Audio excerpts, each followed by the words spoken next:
Jerome Powell has decided to reduce an aggressive 50 basis points for the Fed funds rate. Let's dive into why this is important and why I think now is the time for REITs. REITs as in real estate investment trusts. As the credit contraction cycle comes to an end after more than 2 years of rising interest rates, we anticipate an initial surge in bond buying pressure, followed by an increase in capital flowing into the equity markets. This liquidity boost into the equity market reflects investors' natural tendency for self-adjustment as they continue seeking profitable opportunities. With declining interest rates, REITs' appeal relative to bonds will increase over time as bond yields are expected to progressively adjust downward to a new equilibrium level set by the Fed's lower interest rates. For REITs, which typically rely heavily on leveraging their assets, lower rates mean reducing borrowing costs, directly impacting cash flows and profitability margins. Naturally, this decrease in interest expense will improve cash positions and earnings, making REITs a more attractive investment compared to bonds over time. Consequently, demand for REIT stocks is likely to increase along the Federal Reserve's progressive rate reductions. From a valuation standpoint, currently many REITs are trading at significant discounts to their liquidation values, even after accounting for depreciation. Some that we have seen are priced below 50 cents on the dollar relative to their liquidation value and even lower when compared to their real estate portfolio's market value. This presents a clear value opportunity, especially for REITs with a price-to-book ratio lower than 1, high occupancy rates, a strong proportion of investment-grade tenants, positive free cash flow, and finally, adjusted net operating income yielding above bonds and money market products. For REITs that meet these criteria, these factors indicate strong underlying assets that offer a superior yield at lower risk compared to bonds, which the market has not yet fully appreciated. In addition, fiscal policy considerations. A shift toward a fiscally responsible and business-friendly administration could lead to lasting reductions in tax liabilities, the removal of regulations that limit competition, and a reduction in the inflationary government's debt-financed fiscal deficit.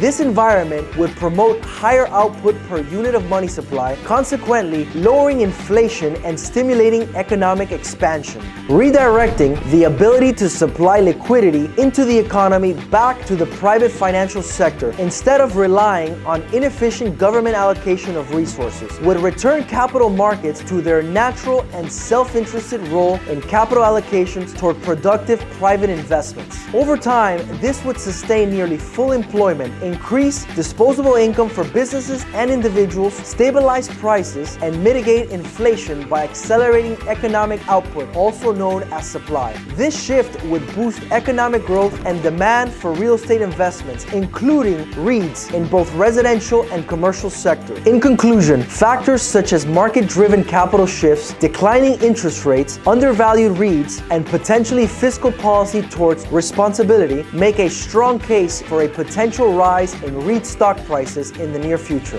This represents an opportunity for investors to leverage temporary market inefficiencies and benefit from an improving economic environment. At least, that's my opinion.